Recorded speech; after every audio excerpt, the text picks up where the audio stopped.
Hello friends, welcome once again.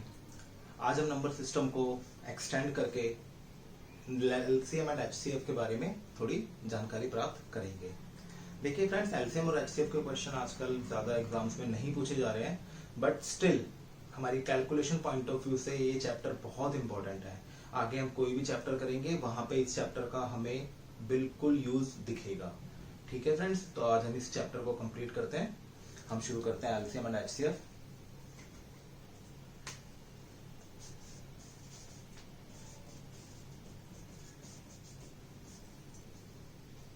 देखिए friends, इस chapter से क्वेश्चन डायरेक्टली 2016 तक तो पूछे गए थे, बट उसके बाद इस तरह के क्वेश्चन हमें देखने को ना के बराबर ही मिले हैं। इसलिए बच्चे सोचते हैं कि एलसीएम एंड एचसीएफ को स्किप कर दिया जाए क्योंकि यहाँ से क्वेश्चन नहीं आते हैं। बट फ्रेंड्स ध्यान रखिए, अगर यहाँ से डायरेक्ट क्वेश्चन नहीं आ रहा है, इट डजंट मीन कि आप इस चैप्टर को स्किप कर दें। ये चैप्टर आपके आने वाले चैप्टर्स के लिए बहुत ही फायदेमंद है। ठीक है फ्रेंड्स, तो हम जानते हैं एलसीएम एंड एचसीएफ के बारे में थोड़ा सा कि ये क्या होते हैं। देखिए friends, LCM least common multiple, ठीक है। देखिए फ्रेंड्स, इसके नाम में ही आ रहा है multiple, common, least. Okay friends, इन तीन हम वर्ड्स पे ध्यान देंगे। मल्टीपल क्या होते हैं पहले हम वो देखते हैं। देखिए फ्रेंड्स, अगर मैं कोई नंबर लेता हूं 2, तो 2 के जो मल्टीपल्स होते हैं दैट इज जो इसके टेबल्स में नंबर आते हैं। ठीक है फ्रेंड्स, अगर मैं एक और नंबर लेता हूं 4, तो 4 के जो इसके टेबल्स में नंबर आते हैं। अब फ्रेंड्स, इसने बोला है मल्टीपल, मल्टीपल हमने ले लिए। इसने बोला कॉमन, अब हम लेंगे कॉमन मल्टीपल। तो देखिए फ्रेंड्स, कॉमन मल्टीपल कौन कौन है। ठीक है फ्रेंड्स, इसी तरह से यहाँ पे 12 आएगा, तो 12 भी कॉमन मल्टीपल होगा, और आगे भी बहुत सारे आपको मल्टीपल्स कॉमन मिलेंगे। अब उसके बाद ये कह रहा है लीस्ट, ये कह रहा है सबसे छोटा कॉमन मल्टीपल। तो फ्रेंड्स, अगर हम एलसीएम की बात करें तो सबसे छोटा जो कॉमन मल्टीपल है दैट इज 4। ठीक है फ्रेंड्स, आपको एलसीएम का मतलब समझ में आया। क्यों हम इसे एलसीएम कहते हैं? क्योंकि हम यहाँ पे सबसे छोटे उभयनिष्ठ मल्टीपल यानी गुणज की बात करते हैं, जो कॉमन भी हो, मल्टीपल भी हो और सबसे छोटा हो। ठीक है फ्रेंड्स, तो it is all about LCM. हम इसे फाइंड आउट कैसे करेंगे उसके बारे में भी जानते हैं। ये बड़ा बेसिक सा तरीका है इसको फाइंड आउट करने का, अगर आपके पास नंबर बहुत छोटे छोटे हैं तो। अगर नंबर कई बार बड़े आ जाते हैं तो इस तरह से हम फाइंड आउट नहीं करेंगे। ठीक है फ्रेंड्स, तब हम क्या करेंगे। देखिए फ्रेंड्स, हमारे पास एक मेथड होता है प्राइम फैक्टराइजेशन मेथड। इसे हम हिंदी में कह देते हैं अभाज्य गुणनखंडन विधि। ठीक है फ्रेंड्स, इस मेथड में क्या कहता है, ये कहता है अगर आपको दो नंबर, फॉर एग्जांपल अगर हमारे पास 72 ले लेते हैं, अगर हमारे पास ये दो नंबर है, और भी नंबर ले सकते हैं आप, ठीक है। हम 48 और 72 का अगर एलसीएम निकालना चाहते हैं तो देखिए फ्रेंड्स क्या करेंगे हम। आपको मैंने डिविजिबिलिटी रूल पढ़ाया था, वो यहाँ पे काम आता है सबसे ज्यादा। ठीक है फ्रेंड्स, हम ऐसा नंबर लेंगे जिससे ये दोनों नंबर डिवाइड होते हों। तो हमें पता है कि यहाँ पे 8 है, यहाँ पे 2 है, तो डिविजिबिलिटी रूल को अगर याद करें तो 2 का जो रूल था वो यही था, लास्ट में क्या आना चाहिए 0, 2, 4, 6, 8। तो यानी कि दोनों नंबर आपके से डिविजिबल होंगे। अगेन अगेन अगेन, अब ये दोनों नंबर 3 से डिविजिबल है, हमें दिख ही रहे हैं।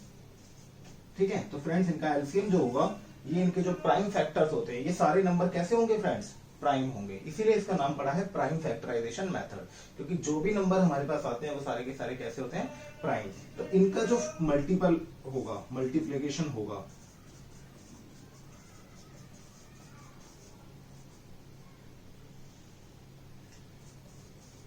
जो इनका मल्टीप्लीकेशन आएगा वही हमारा क्या होगा, एलसीएम। तो फ्रेंड्स, ये होता है एलसीएम फाइंड आउट करने का तरीका with the help of prime factorization method. Okay,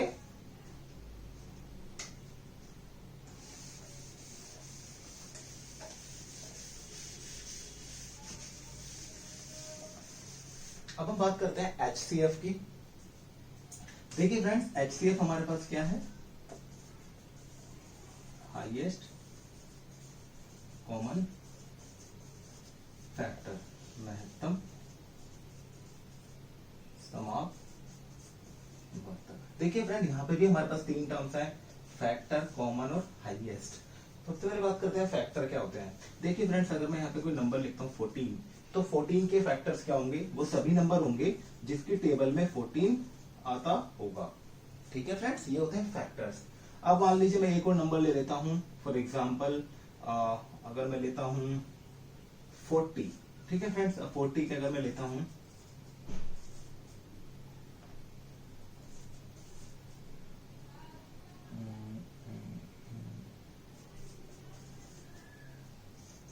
ठीक है, तो फ्रेंड्स ये सभी फैक्टर्स होंगे 40 के। अब फ्रेंड्स इसमें यहाँ पे क्या बोला है उसने, पहली बात तो फैक्टर होना चाहिए। ठीक है, तो फैक्टर हमने लिख लिए। उसके बाद बोला कॉमन होना चाहिए, तो कॉमन हमें सिर्फ एक ही दिख रहा है। ठीक है, तो यहाँ पे जो इसका HCF होगा दैट इज 2। अगर मान लीजिए फ्रेंड्स यहाँ पे हमें एक और फैक्टर मिल जाता, जैसे अगर मैं 14 के साथ अगर मैं आपका 28 ले लेता हूं,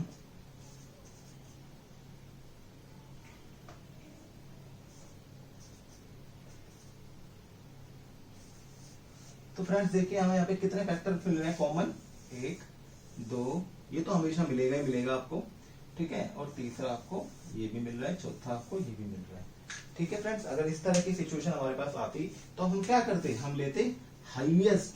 हमें हमेशा कौन सा लेना है, हाईएस्ट, यानी इस केस में इनका जो HCF होता that will be 14। Okay friends, देखिए फैक्टर्स आपको मैंने बता दिए हैं क्या होते हैं। फैक्टर्स वो सभी संख्याएं होती हैं जो उसको डिवाइड करती हैं। ठीक है फ्रेंड्स, तो यहाँ पे HCF फाइंड आउट करने का तरीका मैंने आपको बताया। देखिए जब नंबर छोटे होते हैं तो ये मेथड इजीली वर्क करता है, लेकिन जब नंबर्स हमारे पास बड़े आ जाते हैं तो हम उसको डिवीजन मेथड से फैक्टर फाइंड आउट करने की कोशिश करते हैं। मैं आपको डिवीजन मेथड बताता हूं, आप प्लीज इसको नोट डाउन कर लीजिए।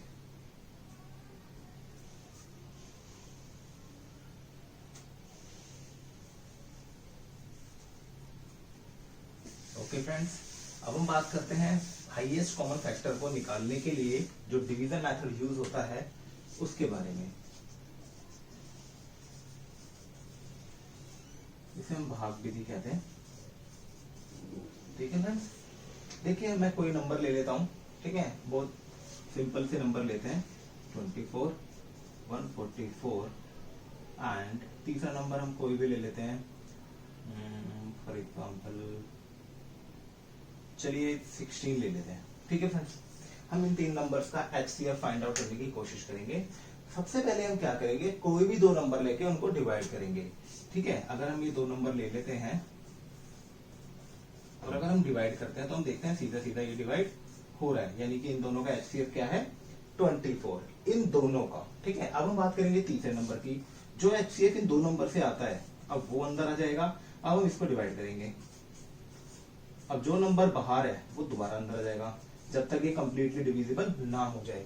लास्ट में जो नंबर हमें बाहर मिलता है जिससे हमने डिवाइड किया है वो हमारा HCF हो जाता है, यानी कि इन तीनों संख्याओं का अगर मैं HCF बोलूं तो क्या होगा, 8। ओके फ्रेंड्स, और हमें दिख भी रहा है कि 8 से ये तीनों नंबर डिविजिबल होते हैं। तो ये एक तरीका है HCF फाइंड आउट करने का with the help of division method. अब बड़े बड़े नंबर्स का भी HCF ऐसे ही फाइंड आउट कर सकते हैं कि इन्हीं दो नंबर को फर्स्ट डिवाइड कीजिए, जब तक वो डिवाइड ना हो जाए जो भी आपके पास लास्ट में आता है भाजक, उसको फिर आप कंसीडर करके तीसरे नंबर को डिवाइड कीजिए उससे, फिर वहां से देखिए आपके पास भाजक लास्ट में क्या बचता है। ठीक है फ्रेंड्स,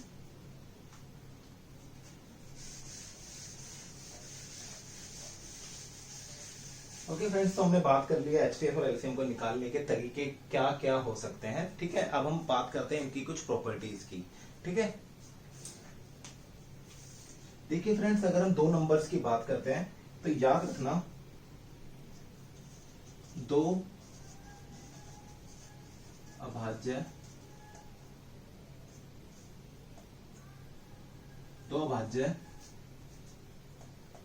संख्याओं का गुणनफल, ठीक है, सदैव उनका एलसीएम होगा। ठीक है फ्रेंड्स, अगर मैं दो अभाज्य संख्याएं ले लेता हूं ठीक है, तो उनका जो गुणनफल होगा वो हमेशा उनका एलसीएम होगा।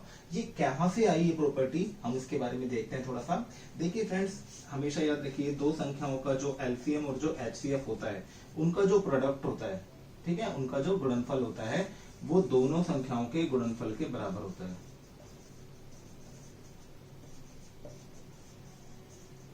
इस प्रॉपर्टी को कभी ना भूलिए, इस प्रॉपर्टी पे काफी क्वेश्चन आते हैं, डायरेक्ट फॉर्मूले बेस्ड। ठीक है, इसकी जगह हम ये भी लिख सकते हैं, एक संख्या गुणा दूसरी संख्या, क्योंकि दो संख्याओं को गुणा करते हैं तभी तो उनका गुणनफल आता है। तो ये एक फॉर्मूला है। अब इस फॉर्मूले को हम यहाँ पे इंप्लीमेंट करने की कोशिश करते हैं। दो अभाज्य संख्याओं का गुणनफल सदैव उनका एलसीएम होगा। देखिए फ्रेंड, इनका जो गुणनफल होगा वो हमेशा इनके एलसीएम होगा, क्योंकि अभाज्य संख्याओं का जो एचसीएफ होता है दैट इज ऑलवेज 1। तो अगर ये 1 हो जाता है तो ये अपने आप में हट जाएगा। ठीक है, क्योंकि 1 की प्रॉपर्टी मल्टीप्लीकेशन में यूज हम नहीं कर पाते हैं। ठीक है ना, 1 की अपने आप में कोई आइडेंटिटी नहीं है मल्टीप्लाई करते टाइम।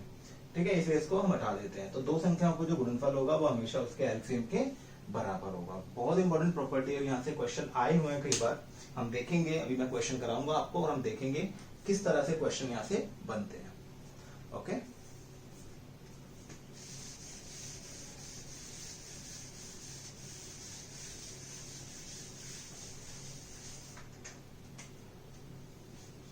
ठीक है फ्रेंड्स, एक प्रॉपर्टी ये भी है कि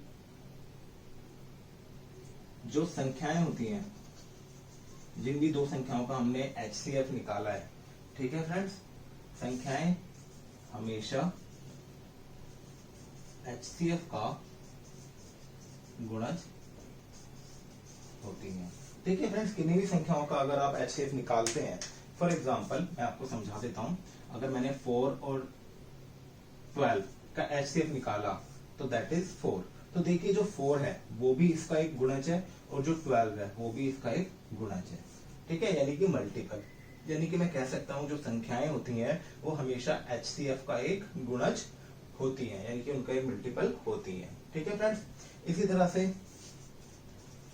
संख्याएं हमेशा एलसीएम का गुणनखंड होती हैं। ये भी बात सच है। अगर मैं 4 और 12 इनका अगर मैं एलसीएम लेता हूं तो फ्रेंड देखिए क्या आएगा, वो 12। यानी कि जो संख्याएं हैं, ये जो संख्याएं हैं आपके पास 4 और 12, ये देखिए दोनों की दोनों इस एलसीएम का एक गुणनखंड है, यानी कि एक फैक्टर है। 4 is a factor of 12, 12 is a factor of 12 itself.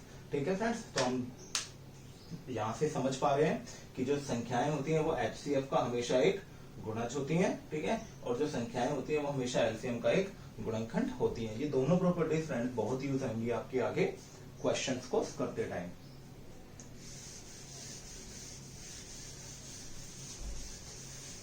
तो फ्रेंड्स, अब हम क्वेश्चन करना स्टार्ट करते हैं।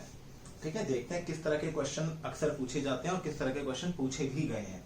ठीक है, तो अब हम एक एक करके क्वेश्चन लेना शुरू करते हैं।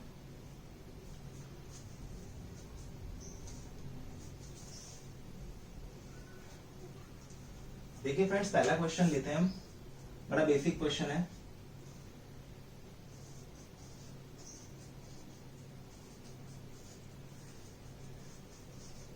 देखिए फ्रेंड्स, मैंने आपको एलसीएम और एचसीएफ करा तो दिया, लेकिन मैंने आपको भिन्नों के एलसीएम और एचसीएफ के बारे में अभी तक कुछ नहीं बताया।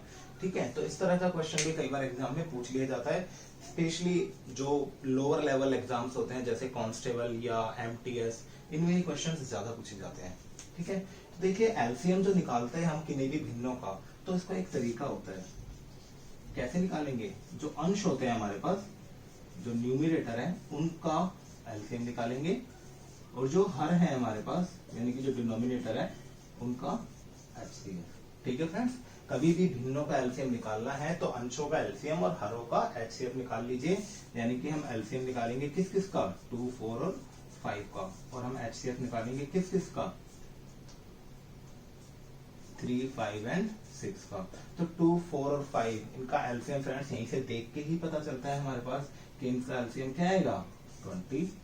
और देखिए फ्रेंड्स, एचसीएफ 3, 5 और 6, इन तीनों में कुछ कॉमन नहीं है, तो इनका जो एचसीएफ है वो क्या आएगा, 1। तो हमारे पास आंसर क्या हो गया, 20:1। ठीक है फ्रेंड्स, तो इन तीन संख्याओं का जो एलसीएम है तो 20/1, या फिर हम इसको 20 भी कह सकते हैं। ओके फ्रेंड्स, अगर मान लीजिए इसी क्वेश्चन में अगर वो हमसे एचसीएफ निकलवाता, ठीक है, तो हम एचसीएफ कैसे निकालते हैं?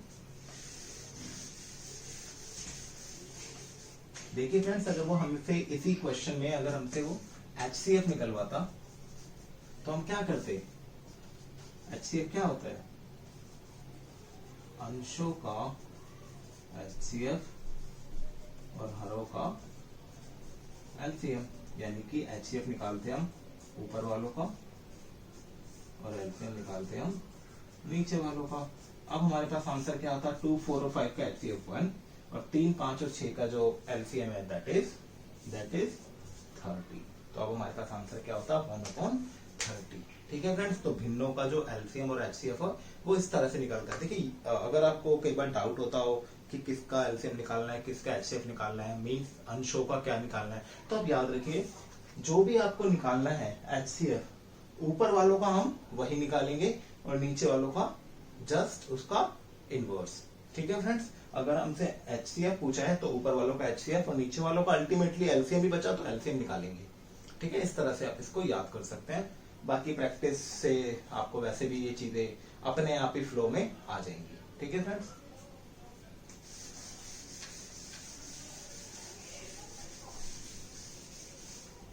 देखिए फ्रेंड्स, कई बार हमारे पास नंबर इस फॉर्म में भी होते हैं, उस केस में हम एलसीएम और एचसीएफ कैसे निकालते हैं? ठीक है, बोलता है 2 to the power 3, 3 to the power 2, 5 to the power 5 and second number हमें दे देता है 2 into 5 to the power 2 into 7 to the power 3।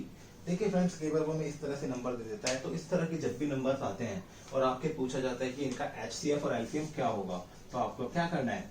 HCF निकालते टाइम हम मिनिमम पावर उठाएंगे दोनों नंबर्स में जो कॉमन होगी।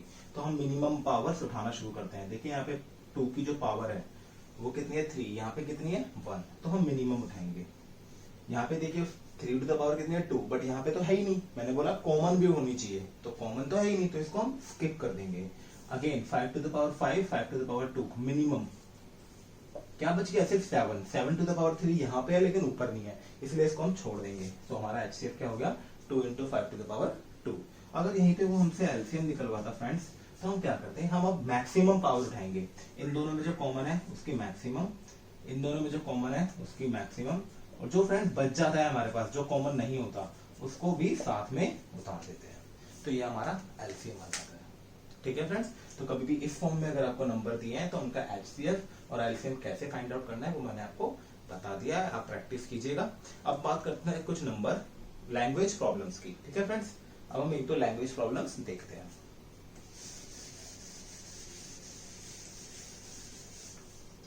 देखिए फ्रेंड्स, कहता है दो संख्याओं का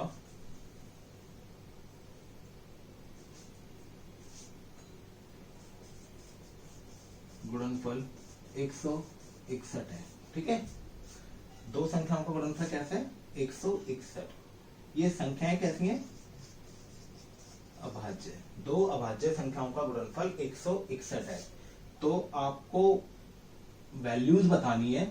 ठीक है, मान लीजिए वो दो संख्याएं x और y हैं, जहां पे x जो है y से बड़ा है। ठीक है, अब आपको वैल्यू बतानी है 3y माइनस x की। ठीक है फ्रेंड्स, ट्राई कीजिए, क्वेश्चन आपसे होता है या नहीं होता है। दो अभाज्य संख्याओं का गुणनफल 161 है, जिसमें x और y वो दो संख्याएं हैं जहां x y से बड़ा है, और हमें वैल्यू बतानी है 3y माइनस x की। I am giving you just 20 second to solve this out, otherwise फिर मैं आपको कराता हूँ क्वेश्चन।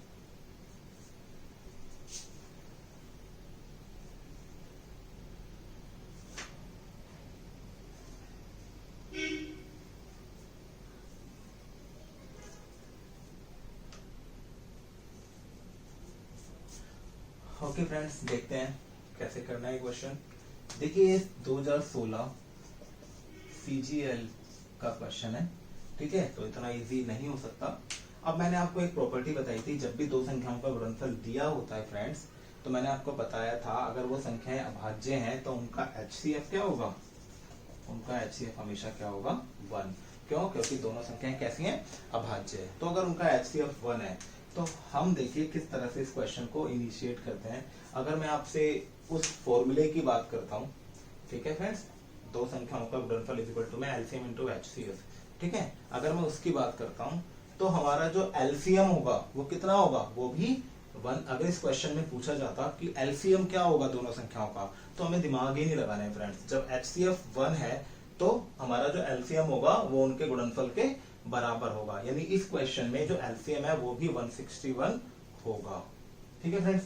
अब दो संख्याओं का जो गुणनफल है वो 161 है। अगर आप 161 को ब्रेक करते हैं तो आई थिंक आप ऐसे ब्रेक करेंगे, क्योंकि 161 को ब्रेक करने का और कोई तरीका हमारे पास नहीं है,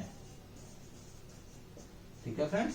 अब देखिए जब हमने ब्रेक किया इन दोनों को, इन दो पार्ट्स में, तो हमने क्या देखा, क्या ये दोनों संख्याएं अभाज्य हैं? क्योंकि यहाँ पे संख्याएं कैसी होनी चाहिए थी, अभाज्य। तो ये दोनों संख्याएं कैसी हैं, अभाज्य हैं, क्योंकि ये 1 और खुद के अलावा किसी और के टेबल में नहीं आते हैं। तो अब हमसे क्या पूछा, देखिए यहाँ पे बोला हुआ है x जो है बड़ा है y से, यानी कि ये x हो गया और ये y हो गया। अब हमसे पूछा 3y माइनस एक्स, यानी कि 3 इंटू 7 माइनस एक्स, यानी कि 21 माइनस 23, यानी कि -2 is our answer. Okay friends, CGL tier 1 का क्वेश्चन है 2016, तो इतना भी इजी नहीं हो सकता है, ठीक है। तो इस तरह से हमें इसको सॉल्व करना था। और ये फ्रेंड्स मुझे नहीं लगता कि ज्यादा टाइम का क्वेश्चन था। अगर आपके कॉन्सेप्ट्स क्लैरिटी है तो 10 to 15 seconds hardly. Okay friends, note it down.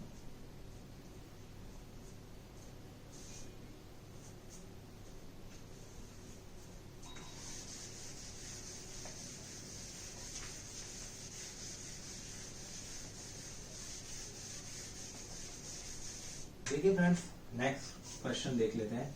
कहता है 3 to the power 3 प्लस 1 तथा 3 to the power 3 प्लस 1 का HCF बताना है फ्रेंड्स। इनका क्या बताना है फ्रेंड्स, HCF बताना है। ये 2013 CGL का क्वेश्चन है, ठीक है फ्रेंड्स। तो वहां पे इस तरह से क्वेश्चन पूछा था कि इनका HCF क्या होगा। देखिए फ्रेंड्स, हम 3 की प्रॉपर्टी देखते हैं एक बार। 3 की पावर कभी भी हम अगर निकालते हैं तो फ्रेंड्स देखिए, हमने 3 टू द पावर, अगर हम आगे भी इसको फॉरवर्ड करते हैं तो हमें जो नंबर मिलेगा वो हमेशा कैसा नंबर होगा, एक विषम संख्या होगी, यानी कि एक ओड नंबर होगा, ठीक है फ्रेंड्स।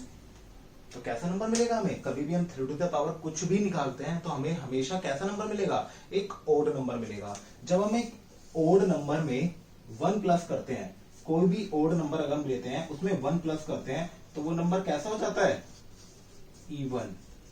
वो संख्या कैसी हो जाती है, सम संख्या हो जाती है। यानी कि ये जो पूरा नंबर है ये हमारे पास कैसा नंबर होगा, सम संख्या, ठीक है। इसी तरह से यहाँ पे भी फ्रेंड, ये हमारे पास कैसा संख्या होगी, ये सम संख्या। और आपने पढ़ा ही है कि कोई भी संख्या अगर सम है तो वो किससे डिविजिबल होती है, हमेशा 2 से, ठीक है फ्रेंड्स। वो हमेशा किससे डिविजिबल होती है, 2 से। तो इनका जो HCF आएगा वो क्या आएगा, 2, ठीक है फ्रेंड्स। एग्जाम में ऑप्शन थे, ये अपने आप में एक ऑप्शन था, ये अपने आप में एक ऑप्शन था, और तीसरा ऑप्शन 1 और चौथा ऑप्शन 2। तो हमारा यहाँ पे आंसर क्या होगा, 2। कोई प्रॉब्लम हो तो फ्रेंड्स आप मेरे को कमेंट बॉक्स में लिखकर भेज सकते हैं, मैं उसको और क्लैरिफाई करने की कोशिश करूंगा। Note it down fast.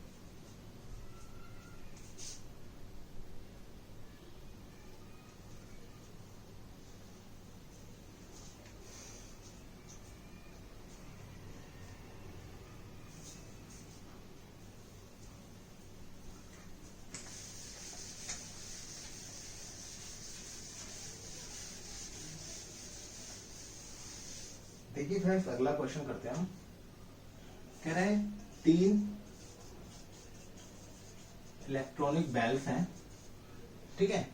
3 अलग अलग इलेक्ट्रॉनिक बेल्स हैं जो 48 सेकंड, 72 सेकंड और 108 सेकंड्स के बाद बजती है, ठीक है फ्रेंड्स। इतने इतने अंतराल के बाद बजती है। पहली वाली हर 48 सेकंड के बाद बजती है, दूसरी हर 72 सेकंड के बाद बजती है, और तीसरी हर 108 सेकंड के बाद बजती है। अब फ्रेंड्स कह रहा है कि अगर ये बेल्स सुबह 10 बजे एक साथ बजी हो, ठीक है फ्रेंड्स, ये तीनों बैल एक साथ अगर सुबह 10 बजे बजी हैं तो अगली बार ये कितने बजे बजेंगी।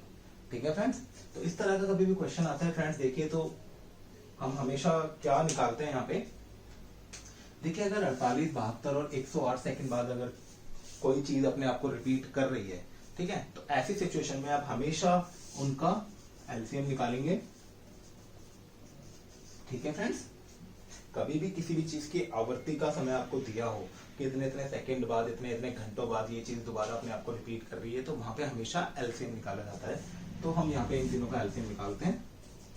यहाँ पे फ्रेंड्स देखिए, इन तीनों का एलसीएम निकालने का तरीका मैंने आपको बताया था, प्राइम फैक्टराइजेशन मेथड।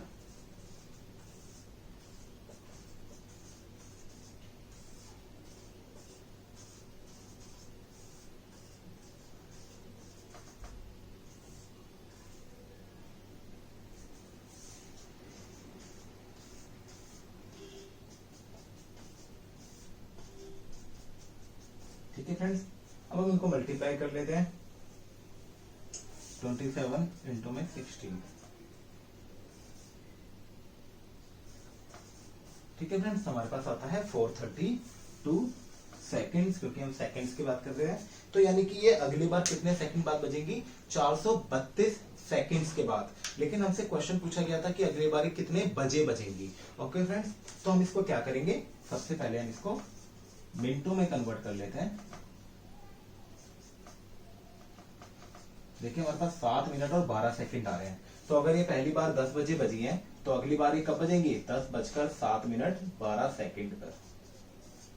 ठीक है फ्रेंड्स, इतना डिफिकल्ट क्वेश्चन नहीं होते हैं ये, बस एलसीएम अगर आप फास्ट निकाल लेते हैं तो आपका क्वेश्चन जल्दी हो जाता है।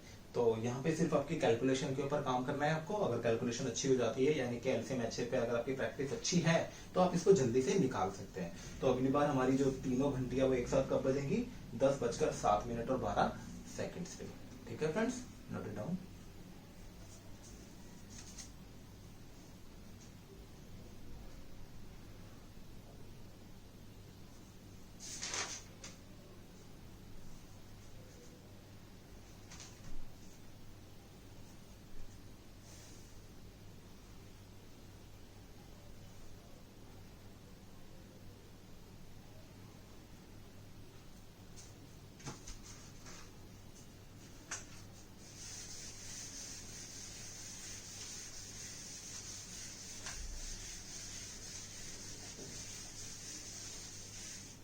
एक और क्वेश्चन अगर हम देख लेते हैं फ्रेंड्स,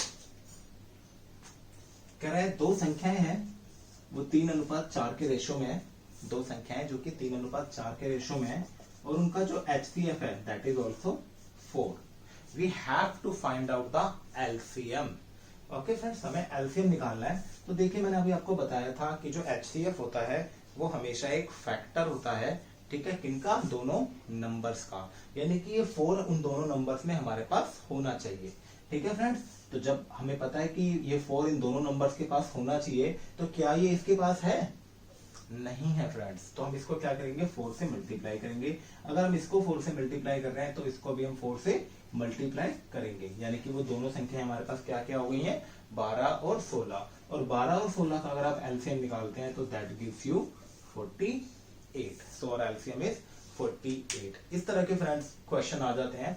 अगेन मैंने बोला कि एलसीएम और एचसीएफ के अगर डायरेक्ट क्वेश्चन पूछता है तो वो लो लेवल एग्जाम से पूछेगा, और थोड़ा सा भी अगर एडवांस करने की कोशिश करता है तो वो आपका ग्रेजुएट लेवल एग्जाम्स में ही हो सकता है। ठीक है फ्रेंड्स, तो ये आपका एमटीएस क्वेश्चन है, बड़ा बेसिक सा क्वेश्चन था। दोनों का एचसीएफ दे दिया, दोनों का रेशियो दे दिया और उनका एचसीएफ दे दिया। तो हमने पढ़ा हुआ है कि एचसीएफ हमेशा नंबर्स का एक फैक्टर होता है, इसीलिए ये नंबर इनके पास होना चाहिए। ठीक है, तो दोनों को मल्टीप्लाई कर देंगे एचसीएफ से, जो भी आया वो हमारे पास दोनों नंबर है। ये दोनों नंबर हमारे पास आ गए, इन दोनों का हमने एलसीएम निकाल लिया। ओके फ्रेंड्स, देखिए फ्रेंड्स, नंबर सिस्टम में मैंने अभी तक आपको जितना भी कराया है, ठीक है, उन पे मैं उम्मीद करता हूं कि आप ज्यादा से ज्यादा प्रैक्टिस कर रहे होंगे। और इस चैप्टर को मैंने पहले भी बोला कि कैलकुलेशन पॉइंट ऑफ व्यू से बहुत इंपॉर्टेंट चैप्टर है, इस पे आप ज्यादा से ज्यादा प्रैक्टिस कीजिए। एलसीएम एचसीएफ भी उसी का एक पार्ट है। ठीक है फ्रेंड्स, तो इस पे भी जितने ज्यादा आप क्वेश्चन करेंगे उतनी ही ज्यादा आपकी कैलकुलेशन अच्छी हो पाएगी।